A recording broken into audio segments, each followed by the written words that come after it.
how much money did you start it with? Just would throw it back into my business. It just was great from there on out. What kind of criteria or setting are you using to determine which book to buy? If there's 2 sales and there's like over $25 profit, I'll take the risk on it. Tell me, how did you get your first 1,000 followers? I made Jay do a video. I said, you gotta run. And How do you source the book? I found so much.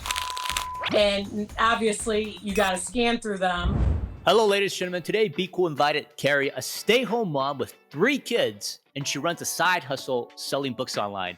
Today, she and her husband, Jay, will share with us how they got started and their current strategy to scale up their business and much more useful information for everyone who watches this video. Let's welcome Kari and Jay to our show today. Hi. Hi, how you doing? That's great. What I want to ask you is, how did you guys start your Amazon business? I guess it's direct for Kari. Yeah, how did you start your Amazon business? Well, it's kind of funny, but when the whole COVID thing happened and everyone was like kind of confined to their houses and we couldn't do much, I went ahead and downloaded TikTok, and I was just scrolling through TikTok, and I really wasn't looking to do a side hustle. I was just looking to kind of fill my time. And sure enough, Rake and Profit showed up on one of the videos with his mom, and he was going out hustling with her, and he was talking about how successful she was at it. And I was like, wow, I like going to thrift stores. I can do this. And it really spoke to me that I got so excited that I jumped out of the bed and ran downstairs and told Jay, I think I can do this. I think I can do this. And that was 3 years ago, and it's been going good ever since. And what was Jay's response when you told him this at that moment in time? My response was, how much is this going to cost? Yeah. How long is this going to last? What am I going to have to the game's on, so can we talk about this after the game? Like I wasn't super enthused at first. How did you manage to get Jay in the business as well? Because my understanding, Jay also helps in the business now. Yes, he does. So what was cool about the whole book reselling thing was you could download the Scoutly app for free for a month and try it out to see if it was legit. And that's what I liked about it. So that's why it kind of spoke to me. And so I told him, let's go out. We were scanning together. And then he likes books. He likes to read. And so as we went on, we would buy big gaylords of books, which were huge pallets of books. And he liked that because he was like, I can get some books too in my collection. My library has improved like tenfold. So yeah, so he was right on it, and we found it to be like a good couples thing to do. And as he saw that I was making money at this too, that definitely helps as well. So absolutely.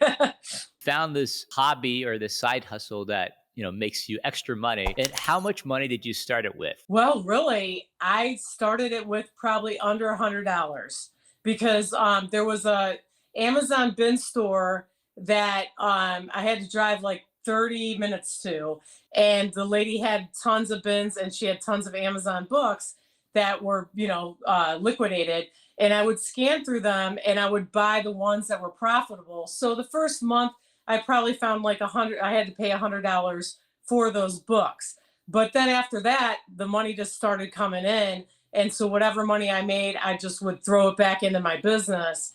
And it just was great from there on out. And there were tons of thrift stores where we were located at the time. And so it wasn't really a lot of money that you had to put into it to start seeing profit. So definitely, like I tell my people on TikTok, Amazon for stay-at-home moms to make extra money, pay off debt, save for a vacation, kids' college. It's definitely awesome and worth it. And we determined early on that we were going to do everything with cash. We weren't going to go into debt, and it was a side hustle for us. So we didn't, we weren't looking to expand the business or, we wanted to stay within our means and do everything on a cash basis. So we really, we probably invested, like Kari said, maybe 100 after the subscriptions, the initial subscriptions, probably a couple $100 to get into it, but it was all done with cash. We didn't do anything on credit. That's what I liked about it too, is when you go out and scout books, you only buy books that show up as profitable. So you're not just going out on a whim looking and saying, well, I'm going to buy all these books and hopefully they sell on Amazon. So that's why I like the Scoutly app, because I only bought the book when it said buy this book. So that was good too. So for the Scoutly app, like what kind of criteria or setting are you using to determine which book to buy? Well, what's good about that is when you go out and you scan a book, you'll put in your cost of goods at the top. And I'm lucky because the Goodwill here is like 50 cents a paperback, $1 a hard. So you put that in, so that accounts, or Scoutly accounts for that. And then you scan the book and it takes out all the fees of Amazon, the shipping costs. And at the end of it, it will tell you how much you're going to make on that book. So if it lights up green, that usually means go. So it's a good thing. And then the profit will be at the top. So like you can be like, okay, well, I'm going to make $4.50 on this book. Good. I'm going to buy it. Usually at the low end, I'll buy a book for $2.50 at most for a profit. But I find a lot of good ones. So talk a little bit about sales rank and stuff like that too, because that plays a factor in it. Oh yeah, so sales rank is good too. So anything that's 1.5 million and under, I will send to FBA. 1.5 million and over, if it has like a couple sales and it there's a big profit there, I'll buy it and take the risk on $1 book and list it FBM. And I've sold a lot of books that were like 3.5 million and over that I bought for $1 for like a $210 profit. Yeah, it might sit on my shelf for a while, maybe 6 months to a year, but it's worth keeping and selling. So the way you determine whether to sell the book as FBA or FBM depends on the demand for the book, and that's the bestseller rank you're looking at. So if it's over 1.5 million, you will consider selling it as FBM if there's enough profit to be made. And how much profit do you need to make in order for you to decide to purchase the book? Let's say for FBA and for FBM. I would say for FBA, at least has to be like $2.50. And then for, and it has to have a high sales rank or low sales rank and, a lot of sales for like a sales score. And usually Scoutly will alert you green on that. But FBM, if there's 2 sales and there's like over $25 profit, I'll take the risk on it. Cause I feel like, people go out and buy dollar scratch off tickets and take a risk on that. I'll take a risk on buying a book for $1 and holding it off if I can make $25 and above. But obviously the ones that are like $100 or $200 profits, I always buy.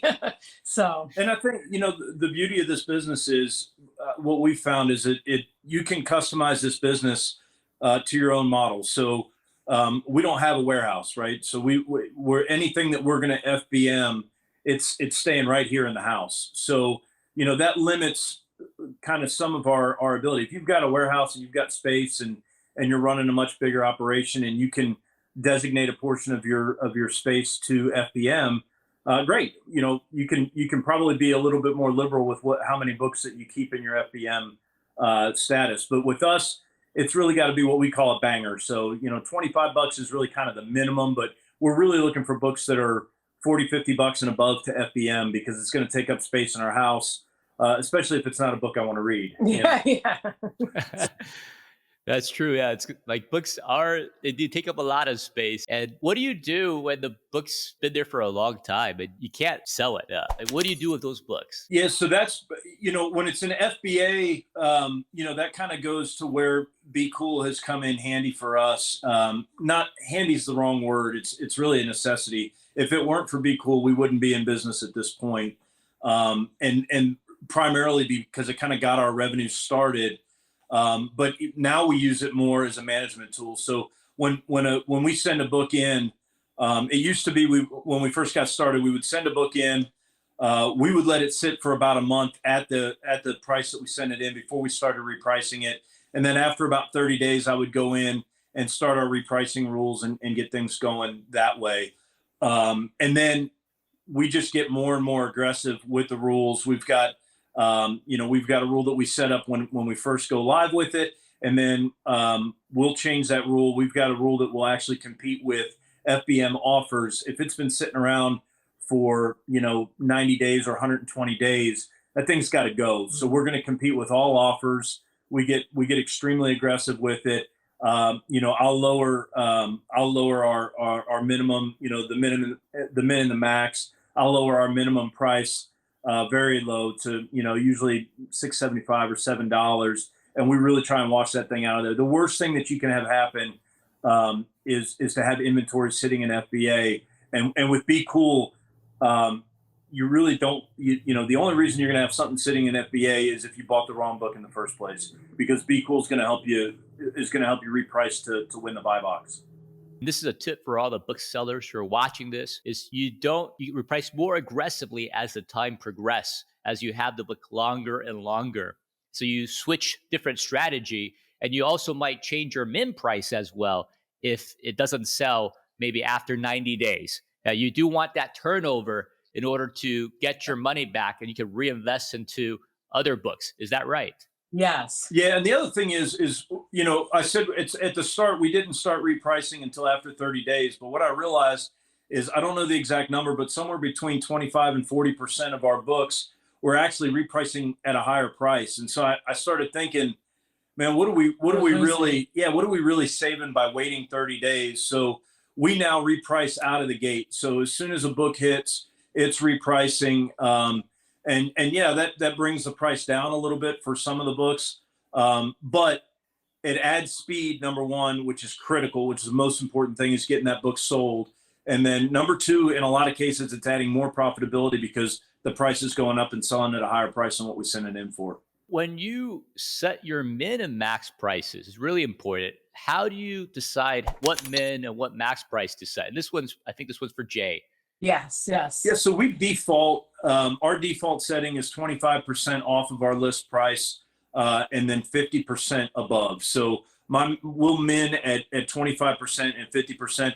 And then I'll check it, I'll go in there a couple times a week and then just make sure I'm comfortable with everything. And that, I'd love to tell you that we have some kind of a formula or something, but it's really a bit of an eyeball test. I'll go in and if we've got something that's, that I've got a min set at, let's say $8, because let's say the max price or the price that we set it in was $10 or $11. So it was going to be a skinny profit anyway.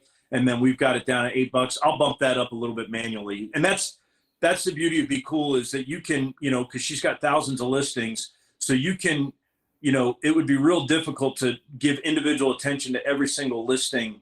That would be pretty tough. But you can go through and scan through pretty quickly and find out, man, I'm not really comfortable with that. And BQool's flexible enough to let you go in and just tailor each individual listing to where you want to have it. So you could use like the filters, for example, and then find the books that need to make adjustments. Is that what you're saying? Exactly right. That's exactly right. Now, this one's for Kari. Could you walk us through, how do you find a book, and how do you list it, and then prep and pack and set it into Amazon? Like, what's the process? Well, the process is, first off, going out to different thrift stores is first and foremost. So yeah, I usually plan my day around a couple thrift stores, and I'll go to them and I'll scout. And then when I accumulate, I would say at least a small moving box full of books, and I have them set out, and I'm like, okay, it's time to ship books. I'll list them on my Amazon website, so add it to my inventory, and I'll go through that process. And then I have a Scouty peeler, which is very handy because, like, especially library sales, or if you buy used books, they'll have stickers on them, and the Scouty peeler will just peel that sticker right off. So definitely better than using your fingernails. And then I'll go ahead and wipe them down, make sure they're clean. That's like first and foremost. I tell all my people to definitely, when you buy a book, before you go, because I've had this mistake happen to me. I got excited. I went home, found out the whole book's filled out, and I was like, darn it, like highlighted, messed up. I couldn't send it even as acceptable. So before you go to checkout, you want to definitely flip through that book. So then after that, you'll print out your stickers, that SKU, that Amazon has a sticker for each book. So the Amazon employees, when your book sells, they'll pull it off of the shelf or wherever they have it in the warehouse. They'll scan that and they'll know that's the book to ship to the customer. So you'll apply that on the back of each book on the over the barcode. And then I just put them all in a box, make sure they're stacked really good. If you have to fill them with some paper or, some bubble wrap to kind of keep them from going all over in the box, you want to do that. And then seal it. And then you'll print out the shipping label off the Amazon website for your shipping. And then you drop it off at UPS. And then Amazon checks it in and they're up for sale. So it's really not a hard process at all. And once you learn it, you got it. So you would first print out, let's say, the FN SKU. You first clean the book, stick the FN SKU on, pack them in the boxes, and then print out the shipping label from Amazon, which gives you a preferred rate, and then you ship it into the Amazon FBA warehouse. Yes, Amazon has a partnership with UPS. So you definitely, like everyone asks me on my TikToks, doesn't shipping cost a lot for books? Because you would think it does because they're heavy, but not really. So I spend usually anywhere from $7 to $9 at most for a box that weighs about 35 pounds. I usually tell everybody, don't go near 50, because if you ship a box that's over 50 pounds, you can get in trouble with Amazon. They have that limit. So I usually keep my shipping at 35 pounds, and that's usually anywhere from like $7 to $9 at most. So with $7 and $9 at 30 pounds, usually how many books can you send at one box? I'd say it averages at about 20 books, depending on how, because if you got some textbooks in there, they're pretty thick. But I would say about 20 to 22 books will fit in a box. So that would be part of your cost. Like it'll be like 50 cents a book for, to send it in. Like if we just do a rough calculation. And what other costs are there associated when you are shipping the books in, or other costs like that? Well, the shipping labels you have to buy those. And then, the prepping stuff, the Lysol wipes, magic erasers, and all that. I do find like envelopes cheap from Temu.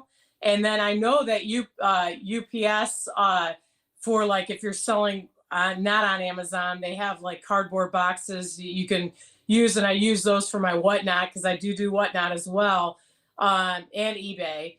But, boxes that you buy at Home Depot cost money too, but there's ways to find them on Amazon cheaper as well. And then we track our mileage every year on the vehicle. So, the fuel and the maintenance on the vehicle is an expense for the business as well.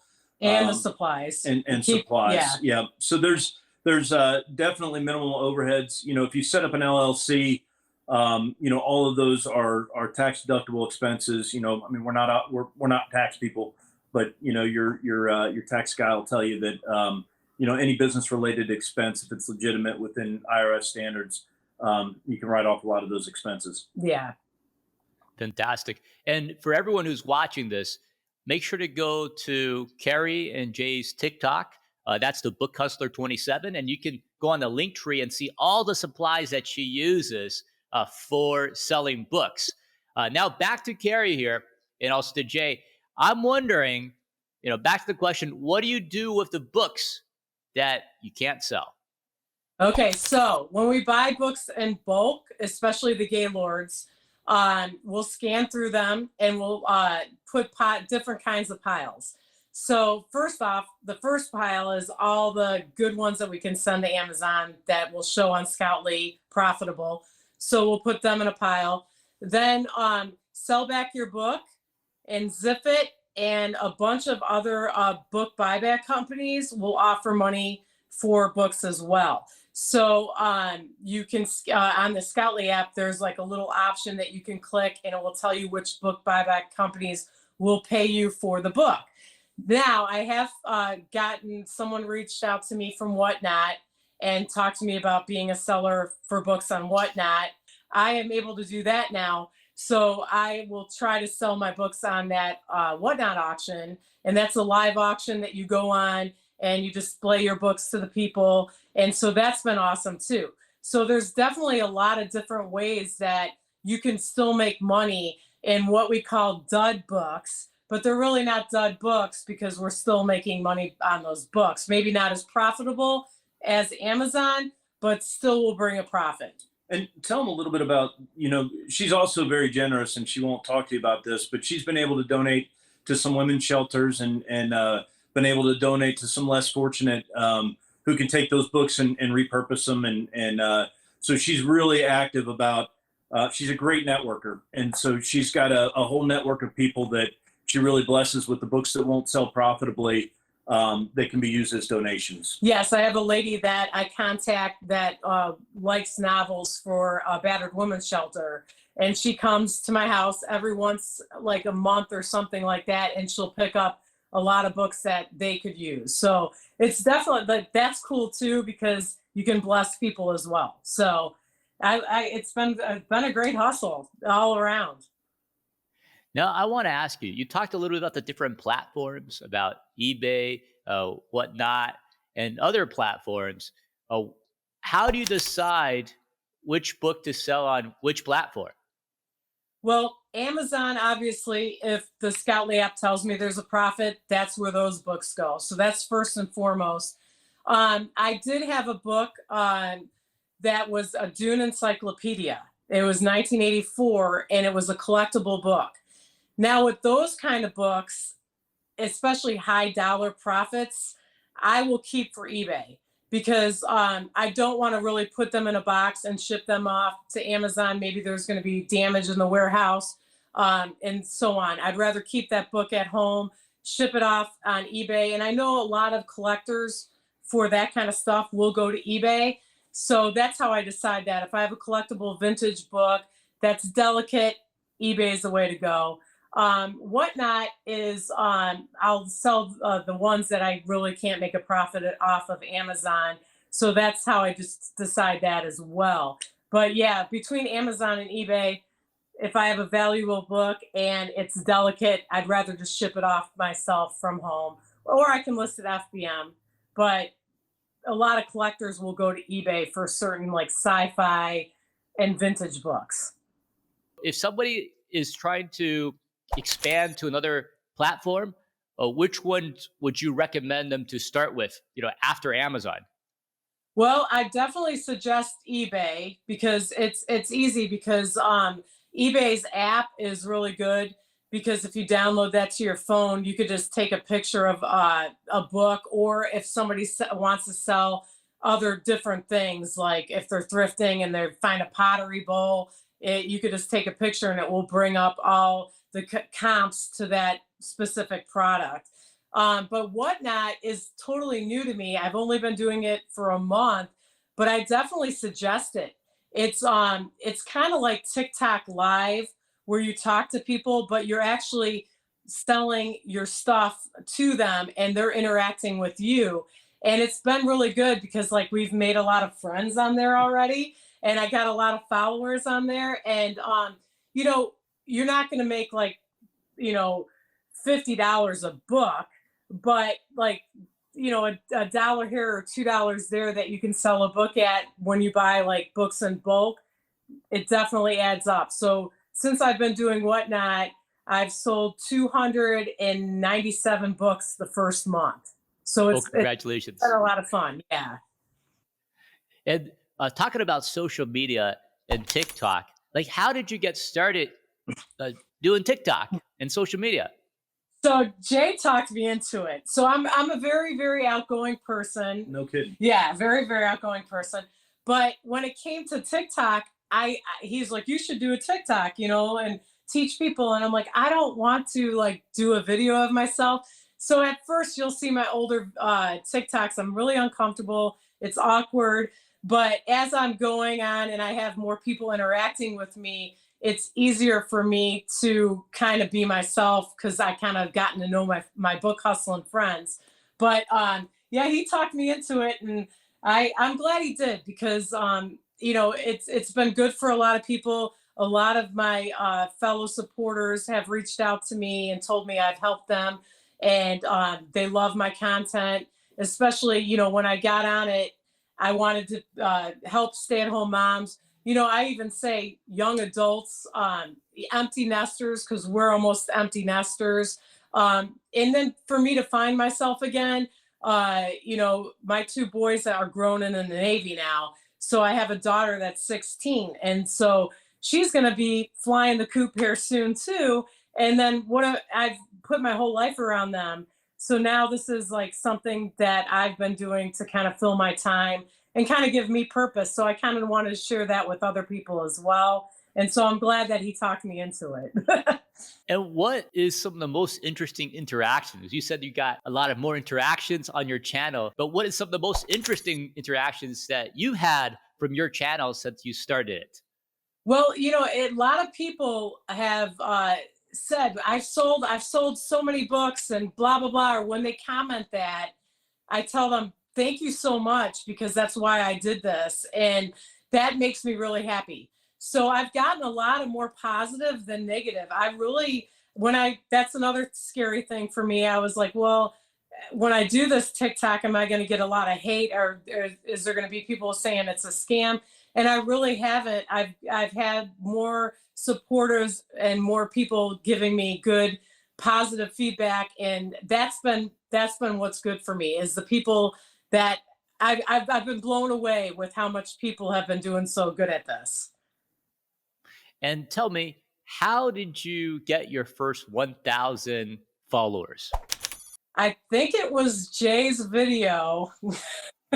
Oh, Which one was that? The hero click. So yeah. I made Jay do a video because I said, you got to run. And we were going to a Goodwill outlet, and I know he could jump up and do a heel click. And I said, we got to be a little bit more fun because my boys would tell me, your videos are really cringe, Mom. And I think that's because they're used to me being funny. And I got a big sense of humor. And so when you go on TikTok and you teach people about selling books, I can't really make a joke about it. I got to be serious and, to the point. So I'm like, we got to kind of do like a funny video, the boys said. And so I had him run toward Goodwill outlet like we're excited, and he did a heel click. And we got a lot of people liking that video. So, I'll say this though. Yeah, I mean, we had a couple of videos that kind of took off, but really the secret to her success is that, man, she's just so engaging with people. And, from the start of her starting the business, she would just go into Goodwill stores and she tells all of her little book hustler mafia to do this. Whenever you're going into a store, whenever you're going scanning, tell people what you do and talk to people about it. And she's very, very good at that. She's never met a stranger. So she'll go talk to people. And it's the same thing on her TikTok. When she gets on TikTok, she'll make a video like she's, talking to her sister or to the girl next door. So she's just very engaging and she's got a great personality, and I'm really proud of her. Thank you. I appreciate it. Yeah. So it's important to be authentic and be yourself and just talk to the camera, talk to the social media as if you were talking to a friend, a sister, a family member. Exactly. And that's kind of like what I wanted to do too. When I watched other resellers, no offense against them, but I needed videos that kind of walked through how to do this. It was good to see how profitable it was, but I was like, you know what? I'm going to make videos that kind of show people how to, list your books on Amazon, how to, label them, how to clean them, and walk them through each process on how to be successful at this. Because when I did this, I had to YouTube everything and research it. And I think that's why I got a lot of people liking my content, because I'm making it really easy for them to become successful at this. So you're showing the steps you got to take in order for you to, get the books ready and, sent to Amazon is kind of like your seller journey, like what you're doing on a typical day.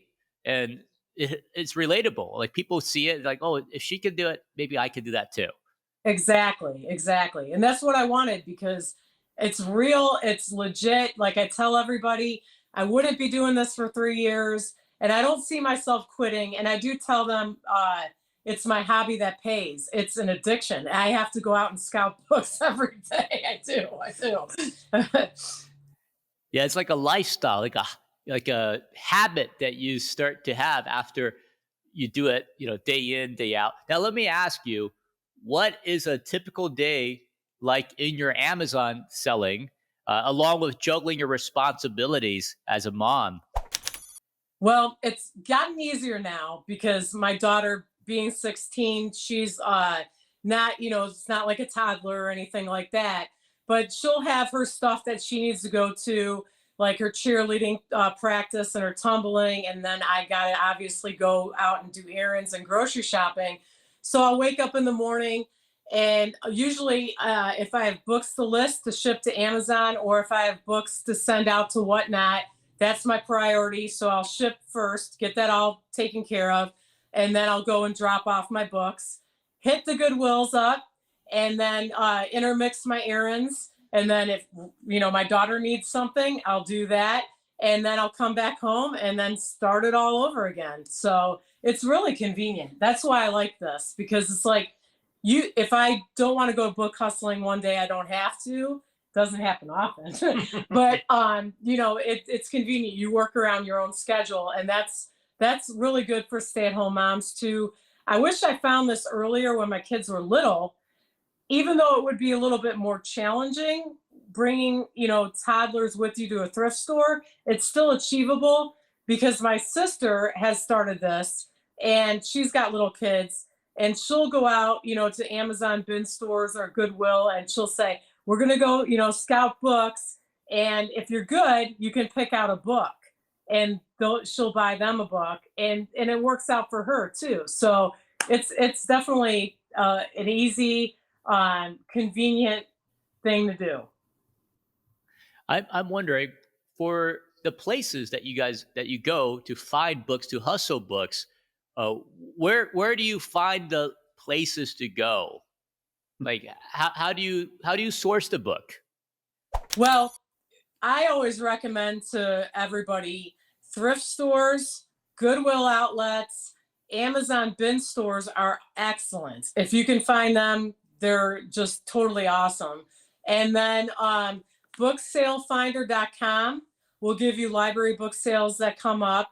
And I've also told my people that the free stuff app, it's on the Apple apps. It's a purple app. And I found so much free books that people just want to get rid of, and you can pick them up off their porch. And obviously you got to scan through them, but then, I can always sell those on Whatnot as well. So that's been really good too. Garage sale finder, estate sale finder. So there's a lot of opportunities to find books. People don't think there is, but there is. And then just when you're out there, like I said earlier, the more you talk to people about it, the more you otherwise wouldn't find. So we found a bookstore not far from us up in Pennsylvania that we were in another store, and Kari was talking to the owner of the store, I think it was, and he said, "Well, do you know about this store up in PA?" And she said, "No, I didn't." And now all of a sudden we've got another source. So a lot of it is just as you're out there, just networking and finding those other outlets. Yeah. Yeah. Networking is important. And like I tell people, talk to everybody. When you're out at thrift stores, even if you don't feel like talking to somebody, you don't know what they're going to tell you. Like I found out so many different, like Jay said, opportunities. Facebook Marketplace is good as well. So yeah, I mean, what happened with us is when I started this book hustle, we were in Kansas City, and there was Amazon book bin places all over the place. There was a Goodwill outlet that was phenomenal, and I was doing really, really good. And I would buy Gaylords from the Amazon bin guy, And we moved back to Baltimore, and I'm really happy to be here, but I had to go and focus and learn new places to go. There wasn't as many options out here in Baltimore, but I figured it out.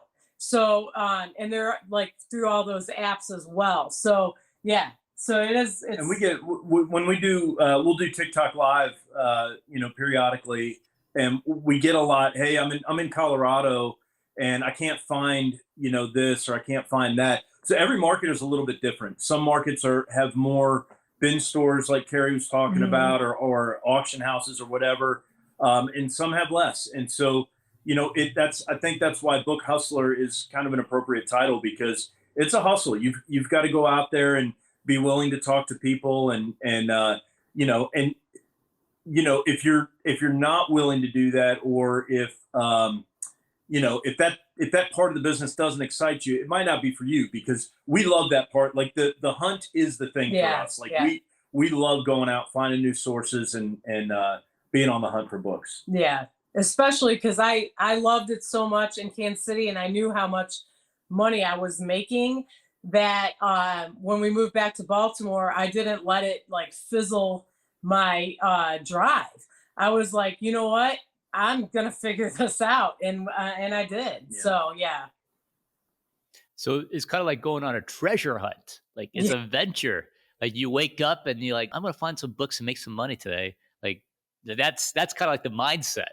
Exactly. And I like that. And tell us, is there anything else you want to share with our audience today? Where can they find you? And how do they learn more about how to source books? Well, my my 3 tips that I give everybody starting a side hustle is, first and foremost, it's not a get rich quick scheme.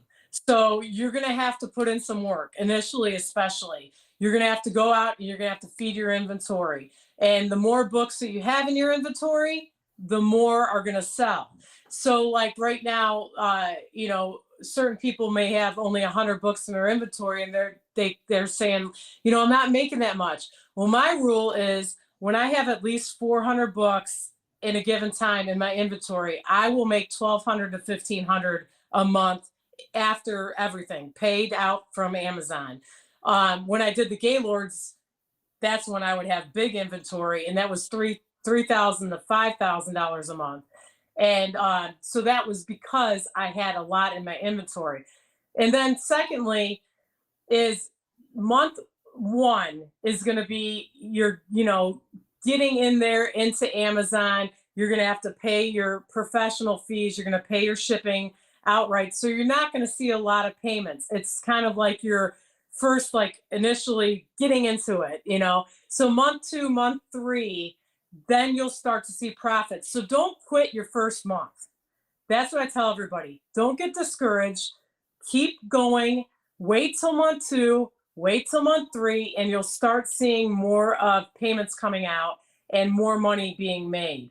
And then third, I think it's really important that you always want to downgrade your books.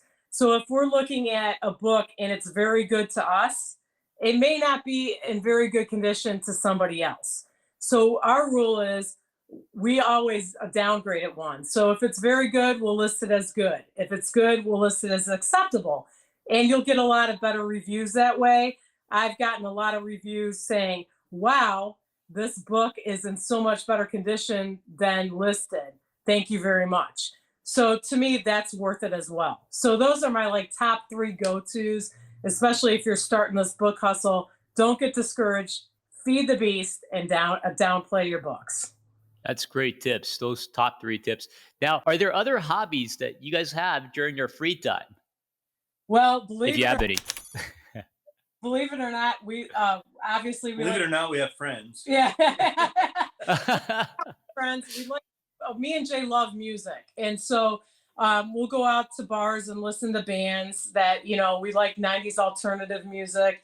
And then we also, believe it or not, love to sing karaoke.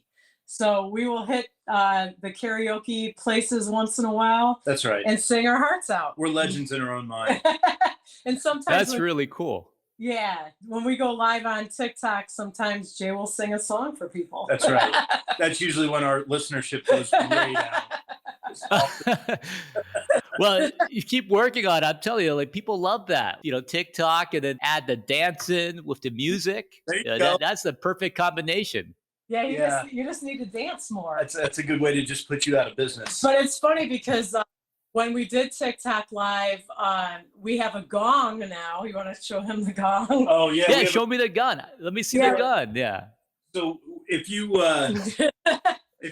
subscribe or follow her, or if you sold a book, or if you could just convince me to hit the gong, then nice. Yeah. Yes. So that adds to our TikTok lives. Yeah. So make sure, if you're watching this, to follow Kari and Jay on the Book Hustler 27, down there, and follow, and then so they can hit the gong. Yeah, I'll follow just to hear that. Yeah, I love that. That's awesome. Hey, thanks for your time today. You guys been such a blessing to our audience. Really appreciate it. Thank you for sharing all your tips. It's been fantastic. Thanks a lot. And thank you for having us on. We really enjoyed this.